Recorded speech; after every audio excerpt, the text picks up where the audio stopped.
Alléluia, peuple de Dieu. Bienvenue à l'église du ministère de la Restauration. Mon nom, c'est Pasteur Julien Guindon. Je vous remercie de liker, de partager, de vous abonner à la chaîne afin de ne rien manquer. Le titre du message aujourd'hui va être un message édifiant et que je vais beaucoup expliquer. En fait, je ne sais pas vraiment comment l'emmener, si c'est une prédication, un message, un enseignement, une évangélisation, je ne sais pas vraiment comment l'emmener. Non, mais l'important, c'est que le message passe. Donc, le titre, c'est la loi, la grâce et l'amour et la vérité. Beaucoup de chrétiens, ils sont dans l'ignorance. Beaucoup d'hommes de Dieu, d'enfants de Dieu, sont dans l'ignorance parce que beaucoup confondent beaucoup de choses. Beaucoup de chrétiens, ils sont encore sur la loi et croient être sur la loi. Beaucoup de chrétiens mélangent entre la grâce, l'amour et la vérité. Et moi aujourd'hui, mais je vais vous expliquer qu'est-ce qui est la loi, qu'est-ce qui est la grâce, qu'est-ce qui est l'amour et qu'est-ce qui est la vérité. Et je vais vous démontrer ça par la parole de Dieu. Parce que moi, je vais vous commencer par expliquer que, premièrement des points, Dieu ne change pas. Il est le même hier, aujourd'hui et éternellement. Quand on regarde à la parole, on comprend qu'il ne change point. Parce que beaucoup de chrétiens, ils doivent être sous la loi, mais si tu suis la loi ne te, premièrement des points, c'est que la loi ne nous concerne même pas nous, premièrement des choses. La loi est considérée pour le peuple de Dieu qui est les Juifs, les Hébreux. Donc si tu regardes dans l'Ancien Testament, la loi était pour les Hébreux, parce que c'est Moïse que Dieu a donné par inspiration de l'Esprit, quand Dieu a parlé à Moïse sur le mont Sinaï, il a dit, voici la loi pour mon peuple. Il y a eu les 10 commandements et il y a eu d'autres choses qui s'est ajoutées. Mais quand que tu lis la loi, tu dois comprendre une chose. Tu vois, derrière moi, il y a une télévision. Tu vois? Donc, il y a un écran derrière moi. Fais pas attention aux images, pardon, là. C'est la veille, c'est l'écran de veille, là. C'est les choses. J'espère qu'on va tomber en veille bientôt. Donc, réellement, c'est vraiment ça qu'il y a une télévision. Mais si tu suis la loi, je ne serais même pas censé avoir de télévision. Si tu suis la loi, je ne serais même pas censé me regarder présentement. Parce que la loi interdit ces choses-là. Parce que la Bible dit de faire aucune représentation de rien du tout. Pas de plantes, pas de choses vivantes, de tableaux, de peinture ou quoi que ce soit. C'est interdit selon la loi. La loi de Dieu, tu n'as pas le droit de faire ça. Tu n'as pas le droit de faire de peinture, de tableau, donc encore moins de télévision, de reprojecter une image, d'un être vivant, direct devant toi. C'est interdit. La loi l'interdit. Donc, direct à partant maintenant, la loi ne te concerne pas parce que tu n'es pas juif. Premièrement des choses. Donc, tu n'as jamais été sous la loi, mon frère, ma soeur. Ou comment que tu sois juif. Si tu es juif, oui, tu es sur la loi. Tu étais sur la loi. Mais, en tant que nous, en tant qu'hommes, moi je pourrais expliquer, pour le peuple païen qui n'a rien à voir avec Dieu, nous n'étions pas sous la loi. La loi nous a jamais concernés, jamais. On n'a rien à voir avec la loi. C'était pour les Juifs seulement. Donc, et premièrement des choses, quand tu sais si tu es sur la loi, tu dois faire toute la loi au complet. Tu dois rien manquer, rien du tout. Pas rien. Tu dois tout suivre la loi au grand complet. Premièrement, les autres points, Jésus-Christ est venu, quand il dit dans sa parole, je ne suis pas venu abolir la loi, mais bien l'accomplir. Lui, il a accompli la loi. Si tu regardes bien comme il faut, la loi est c'était de respecter le sabbat. Très important. Mais Jésus ne respectait pas le sabbat. Jésus n'a pas respecté le sabbat, même que les Juifs ils ont même reproché parce qu'il n'a pas respecté le sabbat. Ils disent, comment ça se fait que toi, tu rentres dans le temple de Dieu et que tu prends la nourriture consacrée au sacrificateur. Donc, tu vois, mais il n'était pas sous la loi. Il a accompli la loi, parce que la loi, à ce moment-là, était terminée. On a passé à la nouvelle alliance. On dit pour passer à la nouvelle alliance, le renouveau. Quand tu lis dans Ésaïe 61, l'Esprit du Seigneur est sur moi. Il dit, toutes ces choses maintenant, ils se sont accomplies. Parce que c'est de lui qu'on parle dans Ésaïe 61. L'Esprit du Seigneur est sur lui pour apporter de bonnes nouvelles aux malheureux. C'est sur lui. C'est sur lui un jour de vengeance de notre Dieu. Va lire Ésaïe 61 et tu vas voir. C'est de Jésus qu'on parle. Et quand que Jésus a rouvert ceci, il a expliqué ceci au temple. Il a dit, tout ceci est accompli parce que c'était lui. Donc, la loi, tu n'as jamais été la loi. Donc, c'est ça vraiment l'explication vraiment de la loi. Cela ne te concerne pas parce que tu n'es pas juif. Mon frère, ma soeur, la loi est pour les juifs. Donc, la loi, c'était ça. Donc, la loi, tu suis sous la loi, mais tu es obligé de te faire circoncire. Tu suis la loi, tu es obligé d'offrir encore des sacrifices expiratoires pour tes péchés, de prendre un agneau, de l'égorger, d'imposer tes mains dessus. C'est ça qui est la loi. Mais aujourd'hui, Jésus a dit, je suis l'agneau immolé. C'est lui qui a pris le sacrifice pour tes péchés, pour mes péchés, et il a pris sur lui à la croix. Maintenant, on a parlé de la loi, maintenant je vais te parler de la grâce. Ah, amen. Amen. Non, maintenant, on va te parler de la grâce, parce que quand je parle de la grâce, je sens tout l'amour de Dieu m'envahir. Je sens tout l'Esprit de Dieu, parce que la grâce, c'est quelque chose de tellement important que les gens ne comprennent pas, mais là, je vais te l'expliquer ce matin. Quand tu suis le cours pour devenir pasteur, la première chose qu'on t'apprend, c'est sur la grâce. Et quand tu lis la grâce, ça dit quoi?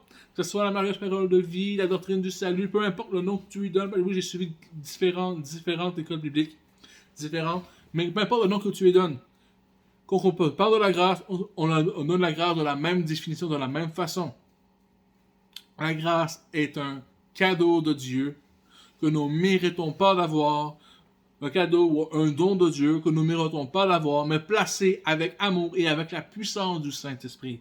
Donc, selon toi, mon frère, ma soeur, ce matin, toi qui m'écoutes, selon toi, c'est quoi le don gratuit de Dieu que tu ne mérites pas d'avoir?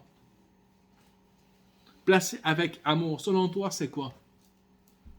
C'est Jésus-Christ. C'est ça le don gratuit que tu ne mérites pas d'avoir. Mais Jésus, par amour, Dieu, par son immense amour, a donné son Fils unique pour toi, pour moi, afin qu'on soit justifié et purifié. C'est ça la grâce, en fait. C'est ça qu'on est devenu gracié. On s'est gracié grâce à Jésus. C'est ça que Dieu nous a graciés à travers de son Fils Jésus. C'est ça que la grâce. Parce qu'on n'avait pas le droit à ça, nous. On n'avait pas le droit de connaître Dieu. On n'avait pas le droit de parler à Dieu. On était maudits, on était condamnés à la mort. Mais Jésus a décidé de nous prendre et de nous gracier. C'est ça la grâce. Jésus est la grâce. Il dit, je suis la vérité, le chemin et la vie, la résurrection. Nul que le mien coopère que par moi. Alléluia. Donc, il est la grâce. C'est lui qui est la grâce. Est-ce que tu comprends maintenant? C'est quoi la grâce? C'est Jésus-Christ qui est la grâce. Tu ne mérites pas d'être sauvé. Tu ne mérites pas ce cadeau. Mais Dieu t'aime tellement qu'il l'a fait quand même. Parce que beaucoup de gens disent, oh, mais là, tu es sur la loi, tu es sur la loi. Non, je ne suis pas sur la loi. Parce que je parle du péché. Je condamne le péché. Je dis, non, on ne doit pas être dans le péché. On doit reprendre. Mais là, tu es sur la loi, tu n'es pas sur la grâce. Mais tu manques d'amour, tu n'es pas sur l'amour. Je vais t'expliquer beaucoup de choses parce que beaucoup de chrétiens, ils sont dans l'erreur, ils se mélangent. Je te dis, ils se mélangent. Et c'est pour ça que moi, je vais vraiment t'expliquer. La grâce, c'est Jésus. Rappelle-toi au début ce que je disais. Dieu ne change point. Il est le même hier, aujourd'hui et éternellement.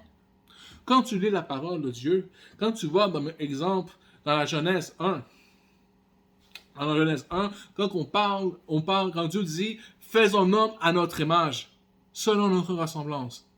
Je te pose une question. Selon toi, à qui est-ce que Dieu est en train de parler? Il ne parlait pas aux anges, là. Il est en train de parler à Jésus.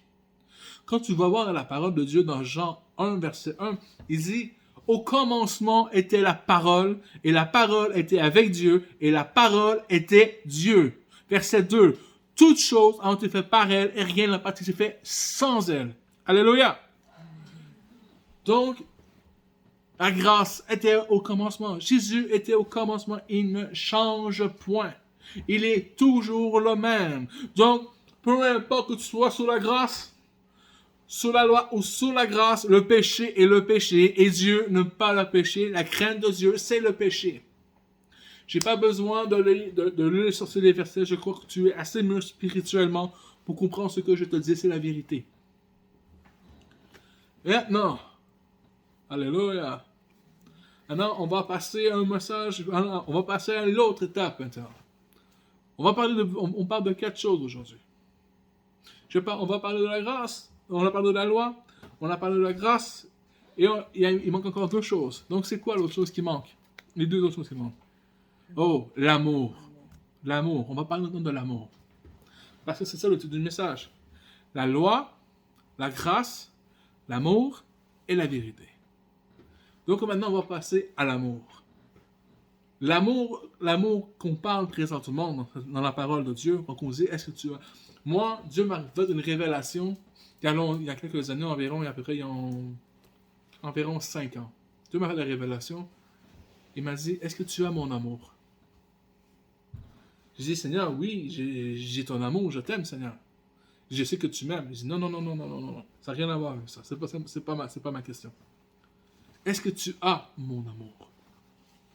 J'ai dit, Seigneur, oui. Il dit, est-ce que tu as mon amour? Il dit, oui. Alors, on va voir dans 1 Jean 3, 16. Va voir. On va tourner ce passage-là. C'était pas au programme, mais l'Esprit a rajouté. On va aller voir. Donc, on va aller voir dans 1 Jean.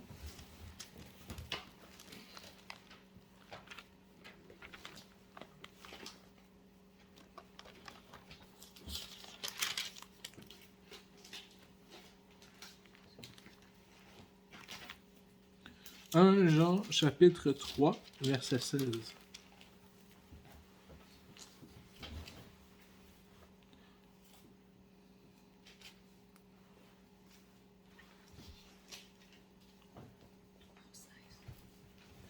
Jean. 1 Jean 3, 16.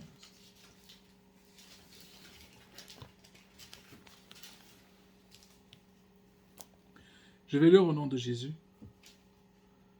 Nous avons connu l'amour qui a donné sa vie pour nous. Nous aussi, nous devons donner notre vie pour nos frères, pour les frères. Alléluia! Qu'est-ce que ce message signifie? Est-ce que ça veut dire que je dois m'enlever enlever ma vie pour que tu peux vivre? Oui, mais pas dans le sens de mourir une mort physique. Dans ce sens-là, qu'est-ce qui est vraiment l'amour de Dieu? C'est ça. C'est que la Bible nous dit de supporter les uns les autres. Ta vie ne t'appartient plus au moment où tu as donné Jésus. Au moment où tu as dit, Jésus, viens dans ma vie. Au moment où tu as passé, au moment où Jésus, Seigneur, vient dans ma vie. Moi, je suis passé de la mort à la vie. Du désespoir à l'espoir. De les ténèbres à la lumière. Mais toi, aujourd'hui, est-ce que réellement que tu comprends le sens de l'amour? Parce que l'amour, c'est pas « Oh, je t'aime, mon ami. » Non, non, c'est pas ça. L'amour, c'est pas l'amour ça entre un homme et une femme. C'est pas cet amour-là qu'on parle aujourd'hui. C'est pas « Oh, c'est l'amour, tu peux faire ce que tu veux. » Non, malheureusement, c'est pas ça.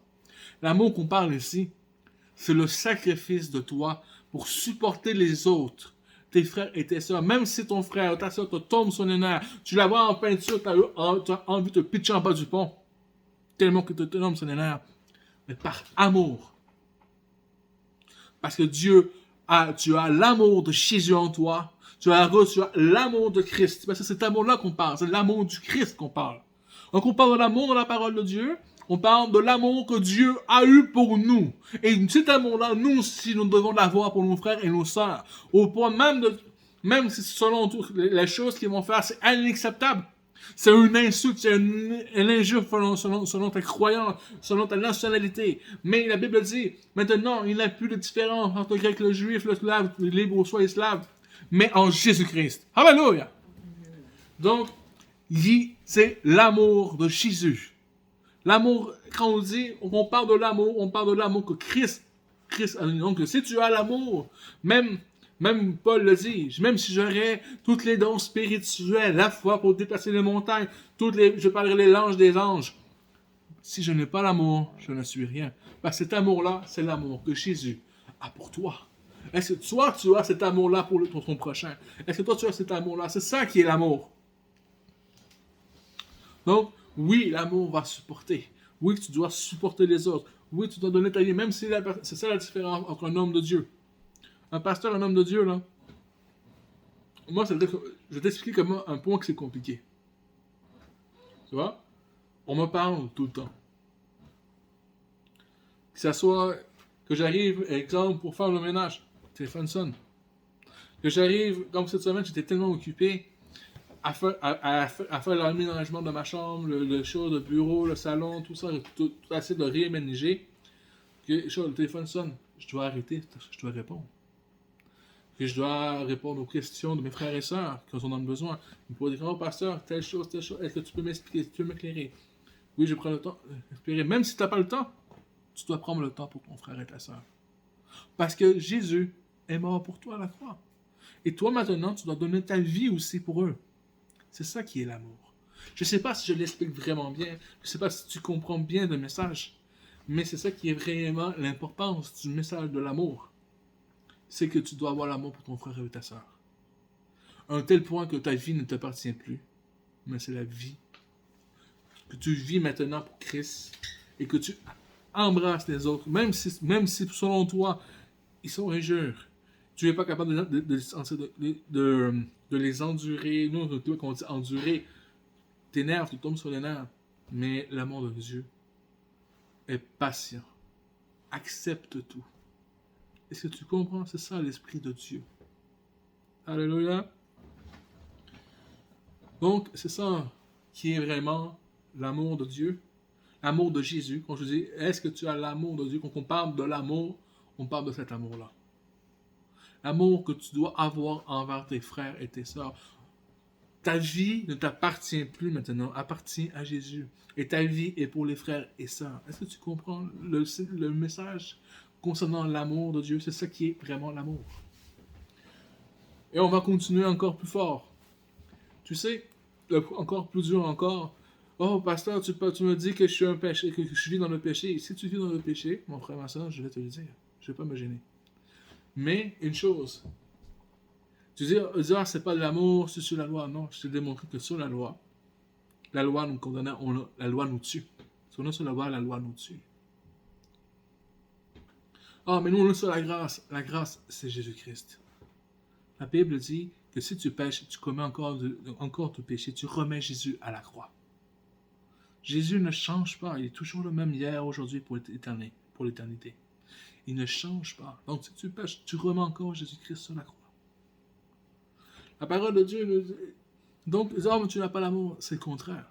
J'ai justement de l'amour. On a justement de l'amour. Quand nous reprenons quelqu'un, c'est parce qu'on t'aime justement. C'est l'amour, c'est cet amour-là qui fait que, en fait, non, c'est parce que je t'aime, c'est pour ça que je te dis ça. Parce qu'une vraie personne qui va vraiment t'aimer va te dire la vérité. Elle va te dire, mon frère, ma soeur, ce que tu fais me déplaît à Dieu. Ce que tu fais, c'est pas bien. C'est pas bien. Donc, ça déplaît à l'avancement de ton Dieu dans ta vie. Donc, parce que la crainte de Dieu, c'est le péché. Dieu n'aime pas le péché. Dieu ne se trouve pas où est le péché. Dieu fuit le péché. Et nous aussi, nous devons fuir le péché. Mais tu sais, tu vas dire, oh, mais Jésus est amour. Non, attends, fais attention à ce que tu dis. Oui, il est amour. Comme je te dis, l'amour au point d'avoir tué sa vie, oui. Oui, c'est tenu avec des gens de mauvaise vie. Oui, c'est tenu avec des prostituées. Oui, c'est tenu avec des républicains, des gens de mauvaise vie, des gens de voleurs, des précepteurs d'impôts, des bandits, des mendiants. Oui, c'est la vérité. Il s'est tenu avec eux. Parce qu'il disait, je ne suis pas venu pour ceux qui se portent bien, pour les justes, mais pour les pécheurs. C'est la vérité, c'est écrit dans la Bible. Mais est-ce qu'il a dit de continuer à pécher? Est-ce qu'il y a un endroit dans la Bible qui dit, continue de pécher mon enfant, c'est pas grave? Non. Dans la Bible, il est écrit, et pas besoin d'aller voir, tu connais le passage, c'est Marie-Madeleine. L'histoire de Marie-Madeleine. Quand Marie-Madeleine a été surprise en adultère avec un homme qui n'était pas son mari, ou l'homme qui avait un handicap, peu importe, ils ont été surpris en faute. Et selon la loi, encore une fois, c'est pour ça que je te dis que la grâce et la loi, c'est différent. Selon la loi, il devait mourir. Il devrait se faire lapider et se faire tuer tout de suite. Quand on a posé la question à Jésus, Jésus, toi, qu'est-ce que tu ferais? Et ils ont donné la pierre dans les mains. Jésus a dit, celui qui n'a jamais péché, il lance la première pierre. Nous sommes tous des pécheurs. Donc, il y a acheté la pierre. Et ils sont partis. Après, il a dit à Marie-Madeleine, tes péchés se sont pardonnés. Va et ne pêche plus. Et ça veut dire, je te pardonne, mais recommence pas. C'est ça que ça veut dire. Donc, Jésus est le même. Il n'a pas changé, là. Est-ce que tu comprends bien? Donc, il a dit, ne pêche plus, ne recommence plus. Ah, donc, oh, mais dans la vérité, j'ai une petite nouvelle pour toi. Maintenant, on va parler de la vérité. La vérité, oui, oui. Mais la vérité, c'est Jésus. Parce que Jésus a dit, je suis le chemin, la vérité et la vie. Donc, Jésus est la vérité. Et si tu utilises la vérité, c'est que tu utilises Jésus. Jésus corrigeait aussi. Tu crois pas? Ok. Jésus a-t-il pas pris des cornes par terre, faire comme un genre de fouet, et rentrer dans le temple de Dieu, et fouetter les voleurs avec? Et chasser des voleurs, renverser des tables par terre? Jésus n'a pas fait ça? Si tu connais la Bible, la parole de Dieu, tu sais que oui, il l'a fait. Il a renversé des tables, il a chassé. Mais aujourd'hui, alléluia, aujourd'hui, le temple de Dieu, c'est toi. La Bible dit, ne sais-tu pas que tu es le temple du Saint-Esprit? Mon frère, ma soeur, qui est encore le voleur qui te tient dans ton cœur? Qui est le vendeur qui va te corrompre encore aujourd'hui? C'est qui? Lâche Jésus. Parce que tu sais, les voleurs, c'est le diable. Le voleur vient pour voler, les rober, égorger et détruire. Oublie pas ça, le diable, c'est qu'est-ce qu'il fait. Donc, dans ton cœur, qui est ce voleur? Qui est celui, le menteur qui détruit ton cœur? Parce que tu es le temple du Saint-Esprit. La maison de Dieu maintenant, c'est toi. Quand tu dis, Jésus, viens dans ma vie. Tu es passé de la mort à la vie, du désespoir à l'espoir, des ténèbres à la lumière, parce que Jésus-Christ t'a sauvé. Et quand tu pêches, tu refais la transgression, tu remets Christ à la croix à chaque fois. Tu remets Jésus sur la croix à chaque fois que tu pêches. Et encore pire si tu pêches volontairement. Volontairement, c'est aussi ce que ça veut dire volontairement. Parce que oui, tu peux pêcher par, comment je peux dire, tu peux pêcher avoir conscience que toi, t'as péché. Ça arrive. Mais il y a les péchés que Dieu ne pardonne pas. Et ces péchés-là, ce sont des péchés volontaires. Ce que ça veut dire, c'est que c'est pas grave, je vais pécher, Dieu va me pardonner.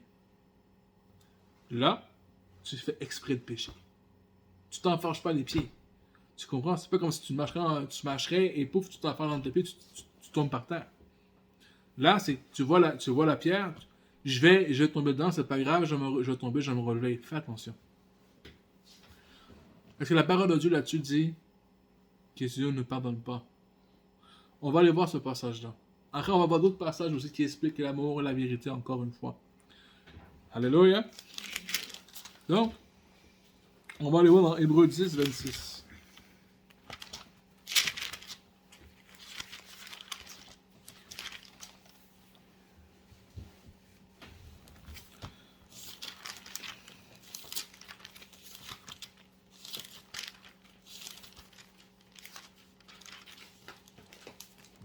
Hébreux 10, verset 26.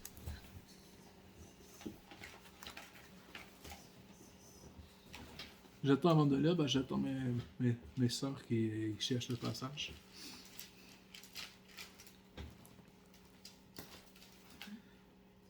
Donc, comme je dis encore, c'est la vérité ce que je vais vous prêcher. Ce que je vais vous lire, c'est la vérité. Et la vérité, c'est Jésus. Et c'est pas moi qui le dis, c'est la parole de Dieu. La Bible jamais ne passera. Moi, je vais passer. La télé derrière moi va passer. Mon meuble ici va passer. Mes vêtements vont passer. Mais la parole de Dieu jamais va passer. La parole de Dieu va rester pour l'éternité. Encore après 4000 ans, c'est encore le livre le plus vendu à travers le monde. Le premier livre, encore le premier, le plus vendu à travers le monde. Celui qu'on a copié de multiples langues encore. On l'a traduit dans multiples langues. Donc, réellement, Hébreux 10, verset 26.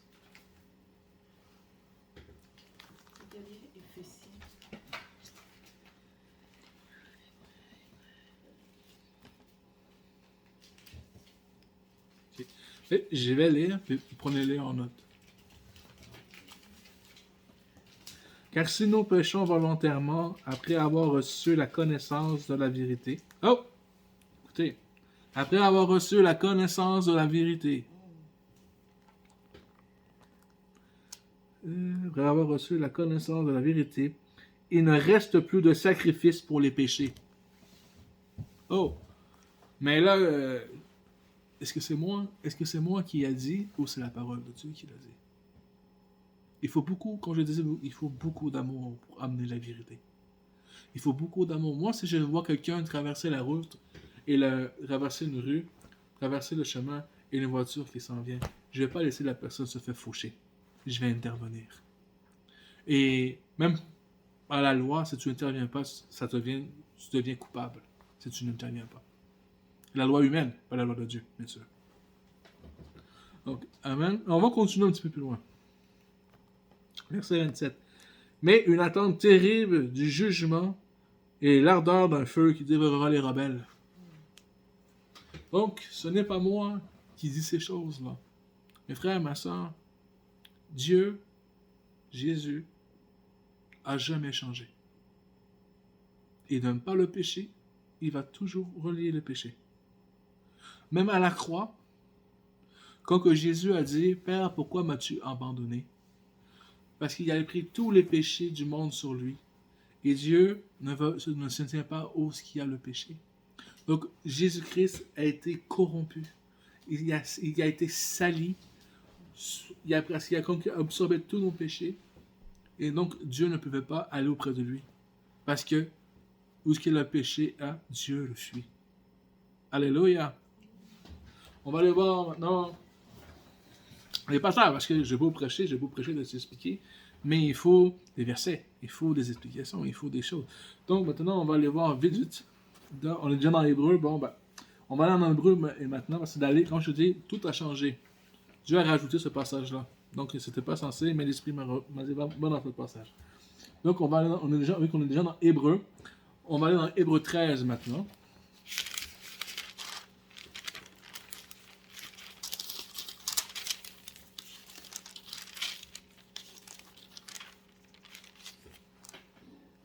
Pardon.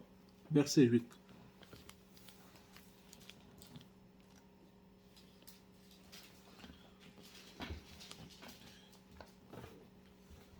Ça dit, Jésus-Christ est le même hier, aujourd'hui et éternellement.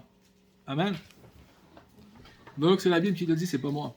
Elle dit qu'il est le même hier, aujourd'hui et éternellement pour toujours. Et on va même aller plus loin. Ne vous laissez pas entraîner par des doctrines diverses et étrangères, car il est bon que le cœur soit affermi par la grâce et non par des aliments qui ne servent à rien, à ceux que s'ils sont attachés. Amen. Donc, attachez-vous à quoi qui a dit? À la grâce. La grâce, c'est Jésus. Alléluia. Il ne change pas. Donc, rappelez-vous que Dieu est un Dieu jaloux. Amen. On va continuer. On va aller maintenant dans Malachie, chapitre 3, verset 6.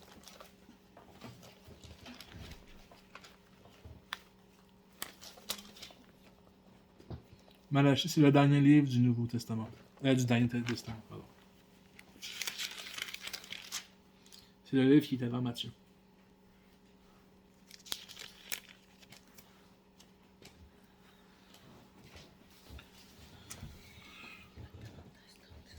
Et voici, je vais lire au nom de Jésus. Ça dit, que je suis l'Éternel, je ne change pas. Et vous, mes enfants de Jacob, vous n'êtes pas été consumés. Amen. Donc, encore une fois ici, on vient de relire encore que Dieu, là c'est Dieu qui dit. On a vu Jésus, là on voit Dieu. Alors, c'est pour ça que je voulais inverser, mais bon, l'Esprit m'a conduit différemment. Donc on voit ici que Dieu dit qu'il ne change pas. Quand on lit dans Hébreu 13, 8, il dit que Jésus est le même hier, aujourd'hui, éternellement. Si tu lis dans Jean 1, verset 1, ça dit « Au commencement était la parole, et la parole était avec Dieu, et la parole était Dieu. » Quand on dit dans le commencement, dans la Genèse, C'est-à-dire, Dieu dit, faisons l'homme à notre image, selon notre ressemblance. Donc, il était en train de parler de Jésus. Donc, ils n'ont toujours pas changé. Le péché, il le fuit. Donc, voilà maintenant, je ne peux pas vraiment plus exprimer vraiment que tu comprends la vérité. On va aller voir un dernier passage. Parce que le temps est déjà... Ben, quoi qu'il reste encore 10 minutes au temps, mais... Donc, on va aller voir un dernier passage... ça va être le passage le plus long. On va lire. C'est dans Éphésiens. Éphésiens chapitre 5, à partir du verset 1 jusqu'à au verset 20.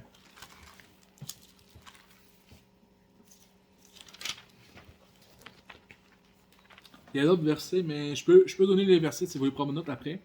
On va lire ce passage-là. Après, je vais donner les autres versets que j'ai pas donné.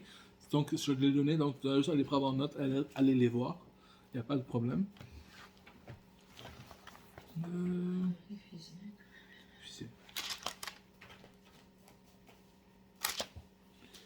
Éphésiens, t'as pris Galate.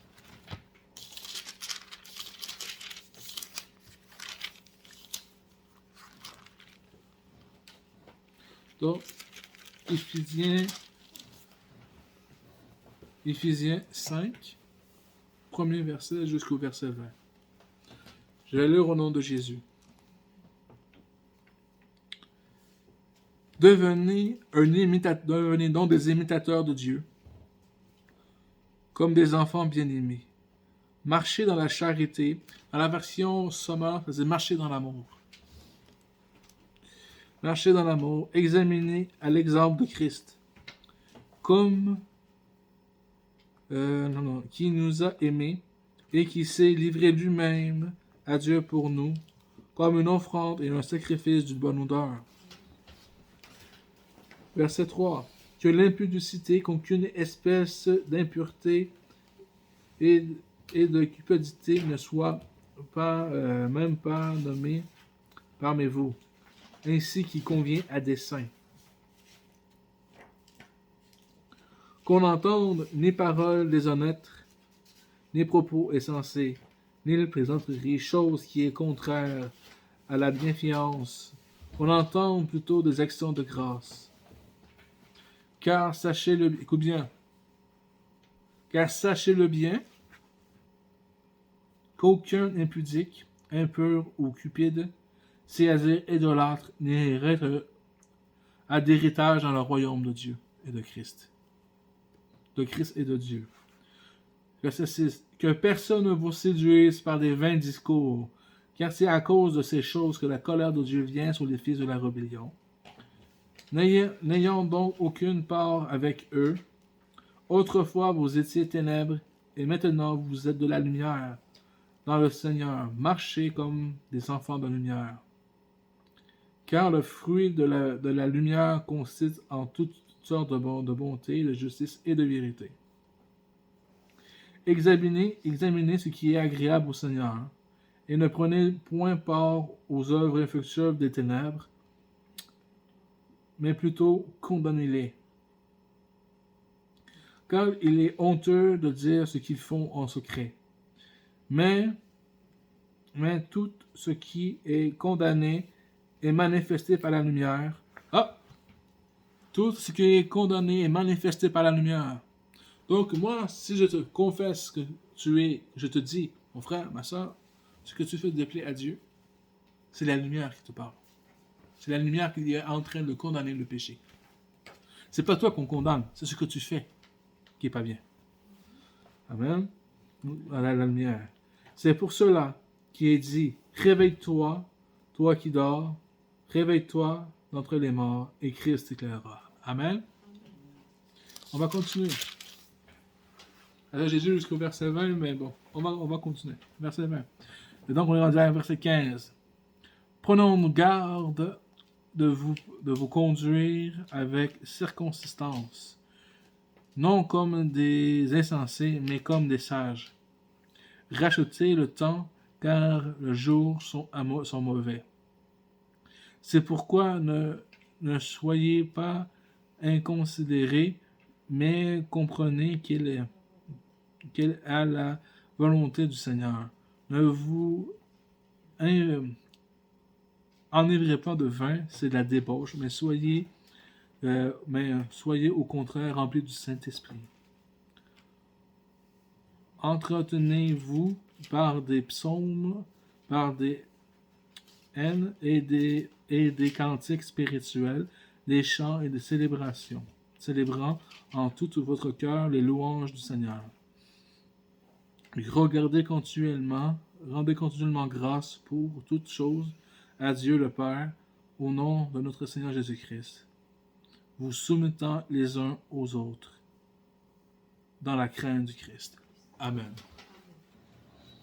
Donc, réellement, vous venez de voir les 4 choses que les gens se confondent.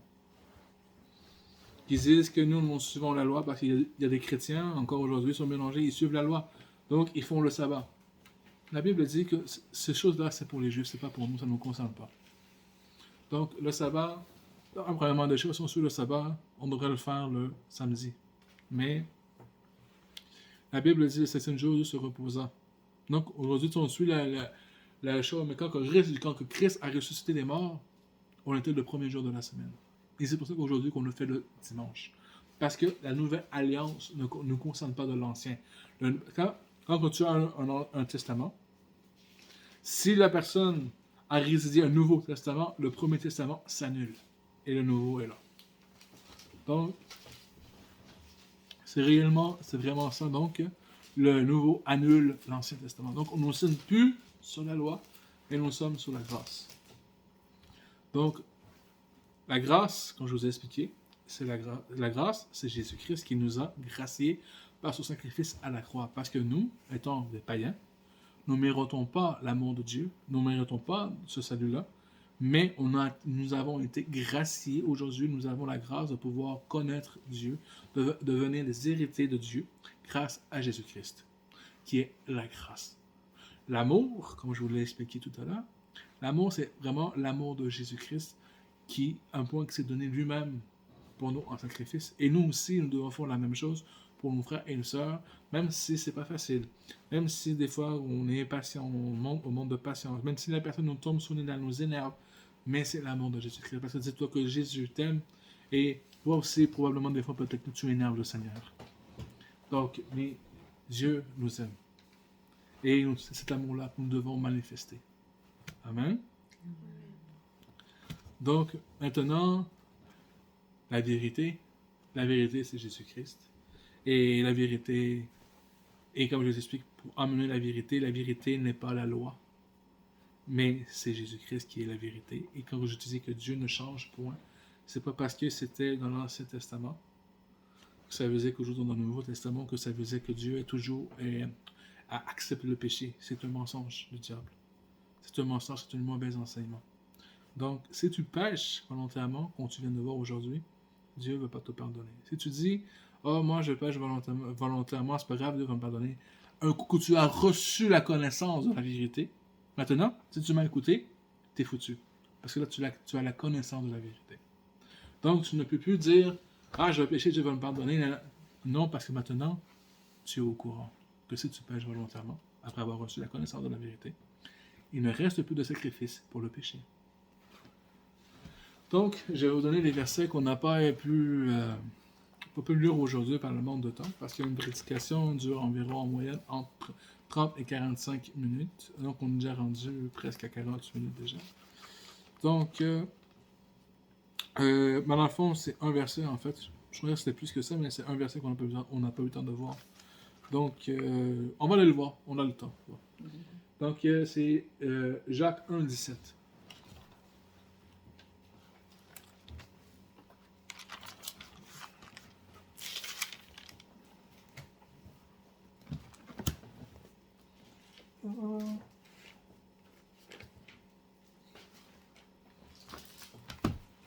Jacques 1, verset 17.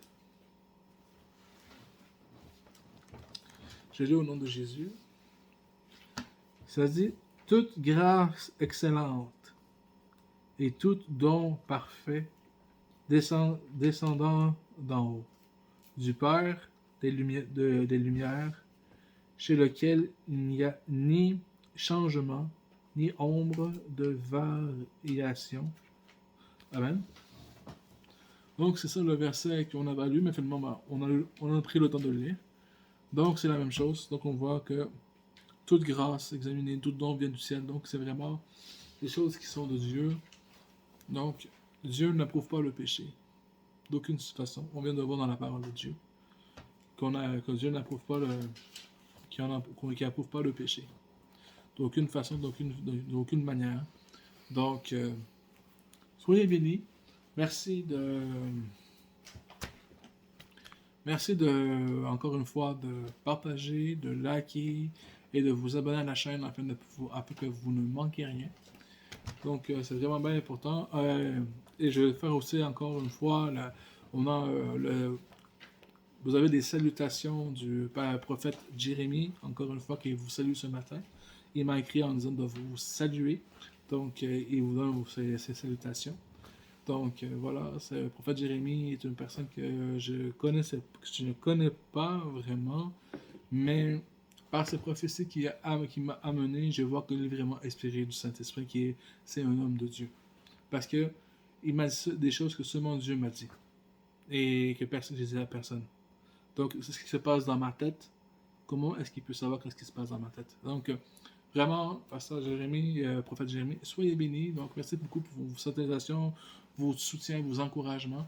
Nous saluons aussi le pasteur Daniel qui est au Congo, la sœur Thérèse qui est au Cameroun, qui nous se joint à nous au ministère de la Restauration dans notre église, mais elle le fait au Cameroun, en distance. Donc, soyez bénis, ma sœur, continue de faire des interventions, d'écrire des paragraphes, des enseignements sur le groupe. Il n'y a aucun problème, sois béni, tu es la bienvenue. Quand au moment où on prend le rendez-vous avec toi, et je vais te présenter les sœurs avec qui on travaille, donc l'évangéliste Maryse et l'enseignante Fanny qui sont ici présentement avec moi, qui nous écoutent. Donc réellement, que Dieu vous bénisse abondamment. Merci beaucoup vraiment de partager. Merci beaucoup pour tous ceux qui partagent et qui likent et qui sont abonnés.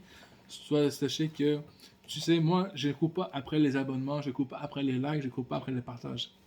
Mais tu sais, quand je suis venu au Seigneur, un pasteur m'a expliqué que peu importe ce que ça peut coûter, le temps que ça va prendre et ce que ça peut coûter, si tu peux sauver une personne. Si une seule personne peut venir à Jésus, tu as déjà gagné ton ciel. Tu as déjà gagné une chose, parce que peu importe, même si tu as investi des millions, si tu peux amener une seule âme à Christ, ça vaut tout l'or du monde. Ça vaut tout le moment du monde. Donc, réellement, soyez bénis. Jésus vous aime. Mais je ne vais pas arrêter là. Est-ce qu'il y a des besoins? Pour mon beau-frère Mario, qui vit des moments très difficiles dans son couple.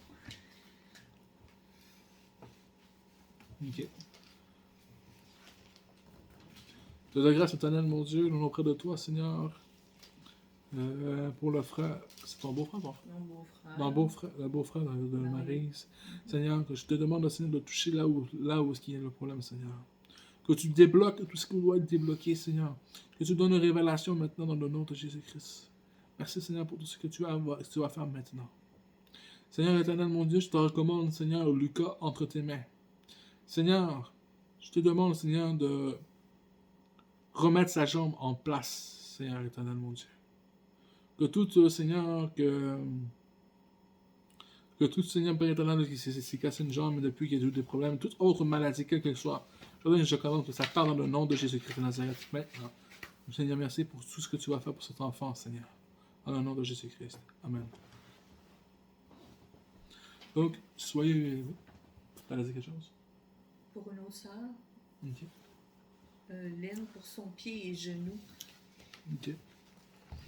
Au nom de Jésus-Christ de Nazareth, j'ordonne et je commande à toute douleur qui est dans son pied et dans le genou de la sœur de Marie, Lynn, dans le nom de Jésus, ça c'est fini maintenant dans le nom de Jésus-Christ de Nazareth. Mais...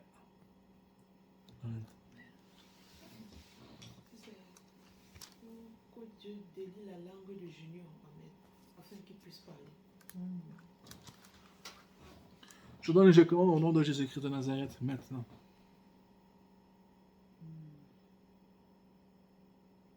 Amen.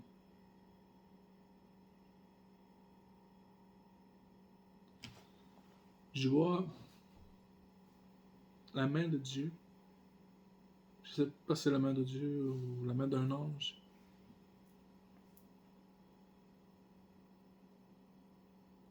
Il y a une goutte de miel sur le doigt. Je vois qu'il descend puis qu'il met dans la bouche de Junior.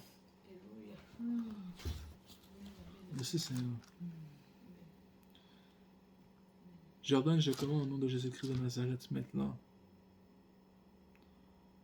que la langue de Junior soit déliée maintenant dans le nom de Jésus. Qu'il commence à parler maintenant dans le nom de Jésus-Christ de Nazareth. Que tout esprit nuet et sourd, écoute-moi bien, tu vas sortir dans le nom de Jésus, tu n'as plus aucun impact sur lui maintenant. Tu sors maintenant dans le nom de Jésus. Merci Seigneur pour tout ce que tu vas faire et accomplir dans le nom de Jésus-Christ de Nazareth. Merci Seigneur. Amen. Soyez bénis, que Dieu vous aime et à la semaine prochaine.